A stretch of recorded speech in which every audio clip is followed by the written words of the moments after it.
Welcome to Zack Attack Reviews. Thank you for joining me for my review of Antman and the Wasp Quantumania. Starring Paul Rudd is returning as Ant-Man, Jonathan Majors debuting as Kang the Conqueror, and is directed by Peyton Reed, who directed Ant-Man 1 and Ant-Man and the Wasp. Another divisive MCU film on our hands, guys. Phase 4 and now the start of Phase 5 has been clogged up by films that has divided audiences and critics alike. On Rotten Tomatoes, the critic score is rotten, is low, way lower than I think it should be, and the audience score is pretty high, maybe a little higher than it needs to be. And I feel like I'm somewhere in the middle, but I'm gonna get into that as I break down the good and the bad of Ant-Man and the Wasp Quantumania. Before I do that, hit that like button, subscribe to the channel, hit the notification bell so you will be notified by reviews, reactions, ranking lists, and live discussions. Let's start with the premise. Thanos finds themselves exploring the quantum realm, interacting with strange new creatures, and embarking on a new adventure that pushes them beyond the limits of what they thought was possible. Ant-Man and the Wasp Quantumania is rated PG-13 for violence, action, and language. Let's start off with the good. So first of all, I got to say the visuals of this movie are outstanding. It's worth the price of the ticket alone to see how good this movie looks, because it's one of the most unique looking films in the MCU. Even though it borrows a little bit from Guardians of the Galaxy and borrows a little bit from Doctor Strange, it also just has this different combination of different franchises and makes it look very stunning and mesmerizing to go through the quantum realm as we traverse with the gang, as they kind of like do an avatar and explore different regions of this new universe that we're getting to discover with the Ant-Man family. This is one of the weirdest, most unique sci-fi MCU films because it's super heavy in the sci-fi, from Honey, I Shrunk the Kids to a big inspiration from Star Wars and a little bit of Spy Kids, which is funny enough. And we've been seeing a lot of memes about that before, when the movie trailers came out. And that's heavily in this movie as well, to me, especially in that third act. From the explanation of the multiverse from Kang, a parallel realm where each decision you make, a different version of you gets shown, and that was visually stunning. And different things that they did with the quantum realm when it came to the creatures, some of the most unique creatures that we've gotten since the original Star Wars. And the imagination that the writers and the directors and the visual artists that came up with these creatures had was great. That was like one of my favorite aspects of the film. The fact that this was the first time in a long time in the MCU, we got something that was totally original from the creators of this. These are not creatures that are in the comics per se, and it was just wonderful to see all these unique creatures that look so different from one another. Then a lot of times I feel like a lot of things in the MCU look the same, like people dress the same and stuff like that, and we really got to see some very diverse looking monsters, creatures, and living beings that live in the quantum realm. Now, let me get to my favorite characters and what I enjoyed about them. This most standout character for me personally was Michelle Pfeiffer's Janet Van Dyne. Surprisingly, I thought that Michelle Pfeiffer did a fantastic job in this film. I think that before she was a idea in these Ant-Man movies and less of a person, and she really got to flesh her out just a bit here, with her having some trauma coming from the quantum realm, not wanting to go there again, not wanting to have anything to do with it, and not really explaining why. And as we explore that, as they get sucked into the quantum realm, as you see in the beginning of the movie in the trailer when they show that, we start to unravel all the things that she went through in the 30 years that she was stuck down there. And I think that Michelle Pfeiffer did a great performance that was subtle but very effective, and she did the best job in this CGI world. She knew where to look. She did the action scenes really well. She had the bright body language. She just interacted with these things in the right way that made everything feel believable and and physical, like it was actually there right next to her. And she did really great job with the action sequences. A lot of times you could feel like it was actually her doing it and not a stunt double. So I really want to give a shout out to her and her character arc that I don't want to spoil. It's not the most craziest, best character arc, but the fact that they even did that much with her was a pleasant surprise. And not a character, but an actor. Jonathan Majors is a fantastic actor, and he was on another level that most of the other actors in this movie just could not get to. And he had a lot of great scenes with Michelle Pfeiffer, and that's another reason why I feel like she had a standout performance, because of their scenes and from when they're showing the quantum realm in like a flashback, and when they finally meet him in the present time.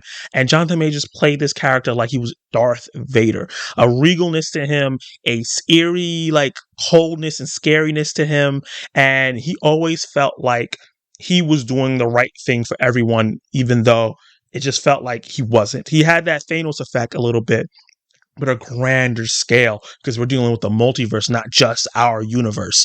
And things like he said in the trailer, like, "Oh, you're an Avenger? Did I kill you before?" Like, it was so many cool lines that he had especially in the beginning section when we finally first saw him, and how powerful he felt. He felt like a Avengers level threat. He felt like the next phase's main villain. And Jonathan Majors did a great job of bringing the character to life and playing him like this uncrowned king, kind of like how Loki was, but just another level, because he's not being taken for a joke. Paul Rudd is Scott Lang. I think Paul Rudd is just a very likable guy. He plays Scott very likable, and he did a lot of great things with the family dynamic, and then also interacting with Jonathan Majors Kang as well.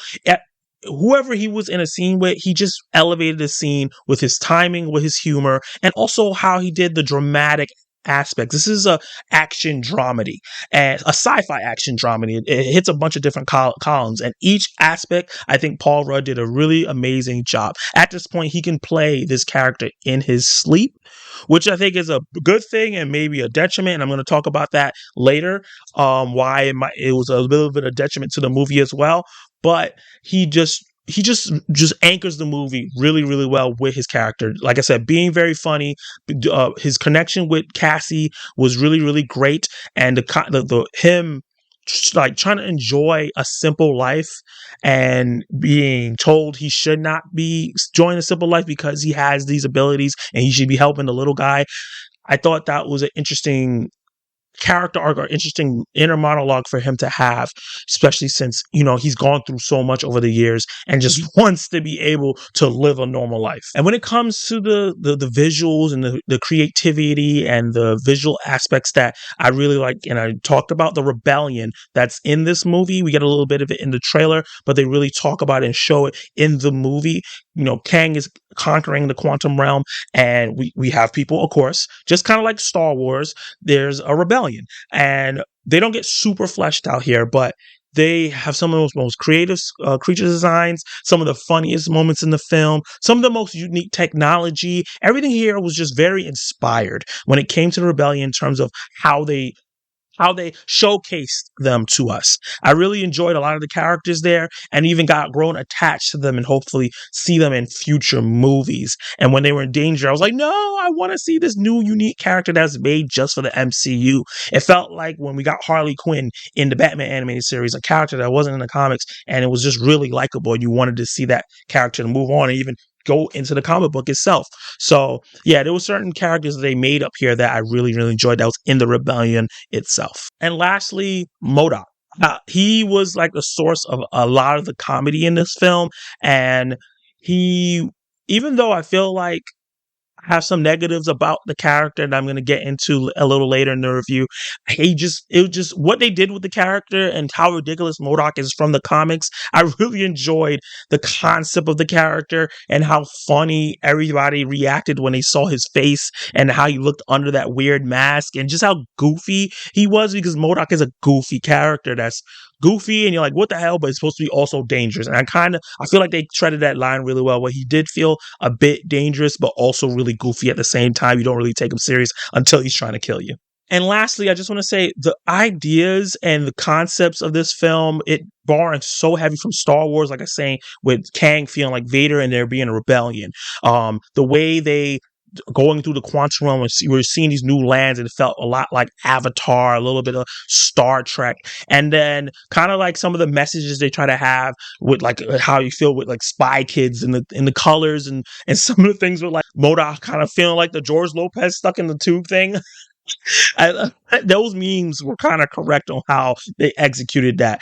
Obviously, the CGI wasn't that as bad as Spy Kids, but it was pretty close. I just like that they went for something really weird, really unique, and really sci-fi heavy in this film, because we're in the quantum realm and they really went bonkers. And that's what we were supposed to do. I didn't want them to play it safe, and it created a visual feast for us that looks great on the big screen. Now let's get into the bad. So the first thing that I said when I came out of the theater was that movie was too short.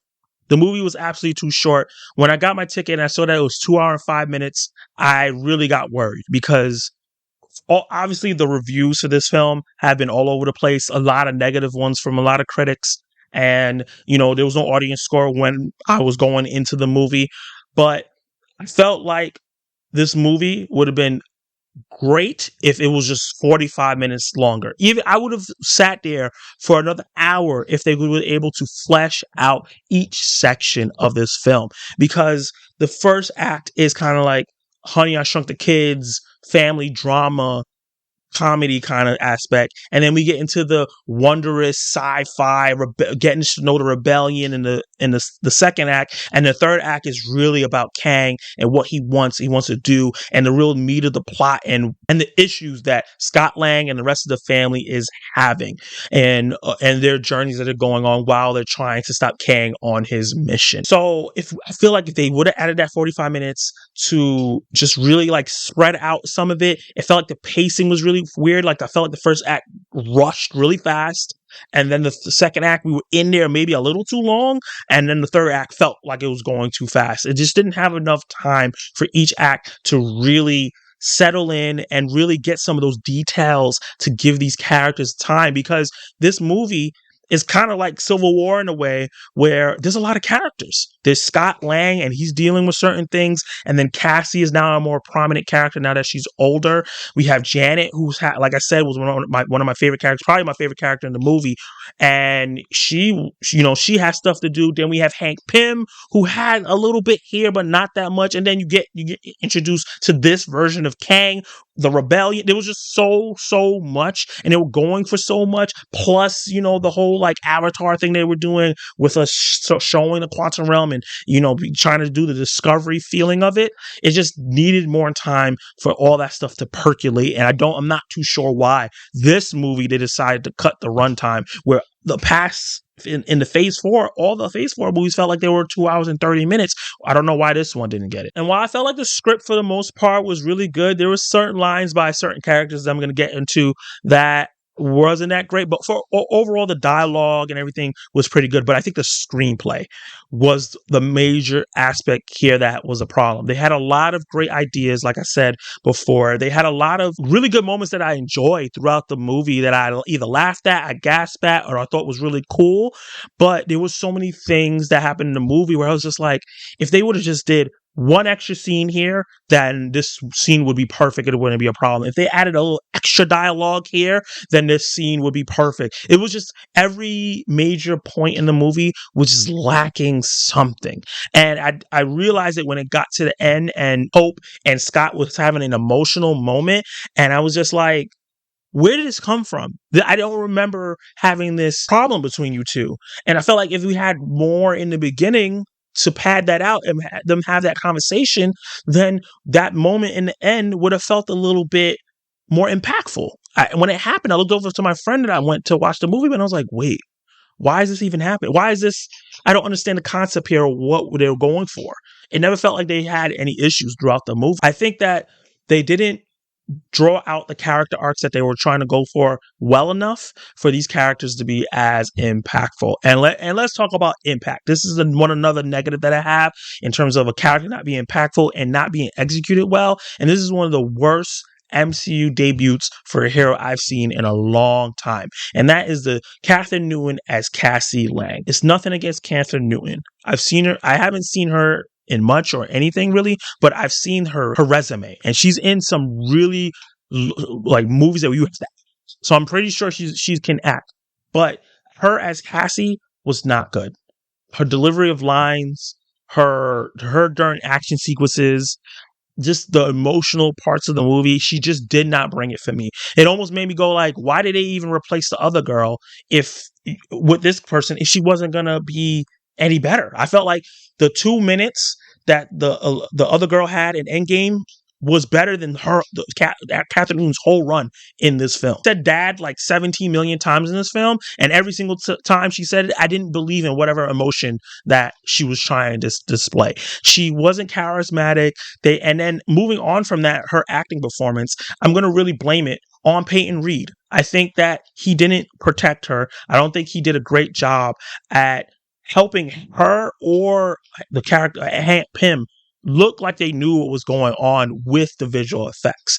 This is a big problem Marvel's having with these big VFX studios that they're doing. Not every actor can act like that. They need physical things, and you can tell that some of the actors just could not get used to it or didn't know what was really going on and was just reacting the best way they could. And it really hurt a lot of performances. Hank Pym looking like he was lost a lot of the times, and then Cassie Lang just not reacting in ways that felt as emotionally gripping as it should. Now let's talk about Kang itself. Like, while I think Jonathan Majors did a fantastic job at bringing his character to life and elevating the scenes and the material he was given, what Kang was meant to do, what Kang was saying, especially in the third act, was very underwhelming. I literally said, at the end of this movie, Thanos would never. Like, I was like, this guy is supposed to be the next big bad Thanos character. And I was like, Thanos would never let this happen to him.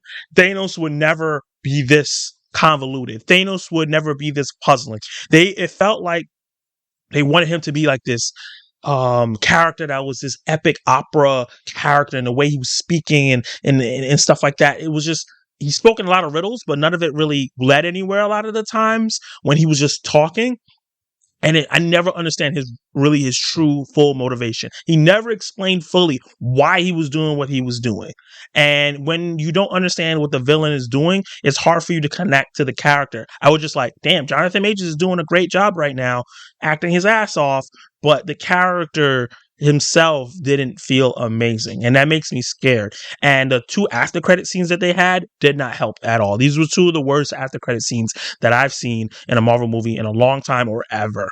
Just the execution of them was just ugh. And then they had Bill Murray in this movie, and he forgot the name of the character that he played, but they showed him in the trailer. I was like, oh, that's interesting. And about as much time he had in the trailer is about as much time he had in the movie. His character was absolutely pointless, and usually that's fine, but I felt like everything that they did with his character should have been attached to Kang's character, and it would have elevated the movie. It would have helped Janet's and Hank's and everybody else's story up just a bit. And I don't get why Bill Murray's character was here when they could have easily given everything that he was doing to Kang. Like, everything that was involved with Kang and Bill Murray's character could have been fused in one, and it would have elevated Kang and made him more complex of a character instead of just this evil, twisty-turly villain that's trying to destroy the multiverse for some reason that they will not explain. Because they want to set up another movie. It was just a really thing that stood out to me, that was like, you have this character that has this history with Janet that should have been the history that Kang had with Janet. I don't want to allude to anymore because I don't want to spoil anything, but that really was like, okay, you got Bill Murray in this movie just to say, I got Bill Murray, but he was pointless. And finally, this is the problem that Marvel is having, and I spoke about it before in a live stream and you know, a little bit on other places as well, is that Marvel is not using the comics properly. This movie and a lot of the past movies, even though I like a lot of them, are straying away so far from the comics. They're using the comic characters, but they're straying so far from the comics and just using the backbone of the MCU instead of using the comics as the backbone, that it's starting to lose its way. It's starting to lose its epicness in terms of like already built relationships that we know from the comics, and then it just easily translates over to the movies. There's a reason why, even though a lot of people don't like Captain America First Avenger that much, the movie is not terrible, because we know Cap and Red Skull's history, and they projected it really well in that film, even though it's not like the best film, but it holds up because of that. Winter Soldier, you know, and Bucky and Cap, that's something that has been going on for years. So when they did it in the movie, it was easy to get into it because they had the basis of the comics. They didn't have to make too much up. And I could go on and on about Dormammu and Doctor Strange and just different characters having those characters that they have in the comics, and you just building on and trying to elevate that. Ant-Man, especially Scott Lang, never interacts with MODOK. So I didn't understand why MODOK had to be in this movie. Ant-Man is not a protagonist for Kang. Kang is a Fantastic Four villain who turns into an Avengers villain in the comics. So there's no reason why Kang needed to be the main villain of this movie. There was just the thing that usually works is the battle of ideologies, and there was no battle of ideologies here that made it interesting. It wasn't just like Scott Lang, Ant-Man, is not capable of fighting Kang on his own because Kang is an Avengers level villain. They wanted to showcase him like that, but try to make them like go mentally back and that didn't work either. Kang just seemed smarter and stronger and faster than Scott, and it just, if they had a character that Kang could go back with mentally, the execution of the movie would have been a lot better. And I think that as we go on in the MCU, if they continue to just try to create original stories without using the backbone of the comics, this is going to continuously be a problem. Now let me get into my verdict. So let's see. So the way I break down my verdict is who is this for, and should you go to the movie, is check it out or wait for streaming. So who is this for? If you are a fan of the previous Ant-Man films, I think you're going to like this film because it has that Ant-Man comedy in it. All the characters are there and, you know, in fine form. And even though I think Cassie wasn't great, she wasn't terrible. She didn't detract. She detracted from the movie for me, honestly, unfortunately, and she felt a little Spy Kidsy. But overall, she still had some nuggets there that was like, I don't want this character to be thrown away. I just think that they need to do a better job with her next time. There's a lot of funny moments. There's some good action sequences, and there's some really good visual effects. Like, you know, like I said, if you like Avatar, if you want to see Star Wars executed really well, since we didn't get that in the last trilogy, they have a lot of that here. This, the future of Star Wars, they need to look at what they did here visually with the creatures and everything, and take from this and move and upgrade and go on with Star Wars. And if you like Guardians of the Galaxy and things like that, and Doctor Strange and the trippy visuals, and you like sci-fi, this is going to be a great movie and a great experience for you just on the visuals and the action alone with the comedy. If you're looking for something with some meaty story, it's not here. Like I said, the script is fine, but the screenplay is lacking. This is just a fun joyride that maybe doesn't jump into each act so perfectly and as smoothly. So this is just something that you turn your brain off and just watch and enjoy. If you are not in for the visual treat, you can definitely wait for Disney Plus. But I do think that visually it's worth it to see in the theaters if you're a fan of the Ant-Man franchise and a fan of the MCU in general, just so you know what's going to happen next in the franchise. My overall feelings, I really enjoyed this movie. I enjoyed this movie when I saw it in the theater. I enjoyed it after I finished the movie and thought about it and talked to my friend who I went to go see it with. There was no plot holes per se. There were just things in the plot where I was like, this would have been better if they just explained Kang's powers better. This would have been better if they would have just did this with the rebellion. This would have been better if they just had a little extra time to flesh out Scott's character arc here. Because there was something there that they could have did, and they didn't do it with every character. And it made it go from something that could have been great to a missed opportunity and turn into just a good, okay movie. With that said, I'm going to get Ant-Man and the Wasp Quantumania a C. Did you like it? Did you hate it? What would you rate Ant-Man and the Wasp Quantumania? If you saw it already, did my review make you want to go see it still? Because I know a lot of people are on the fence. Let me know in the comments below. Like the video if you like my review. Subscribe to the channel and hit that notification bell for my other reviews, reactions, my live discussions, and my ranking lists. And you can watch more of my content right now.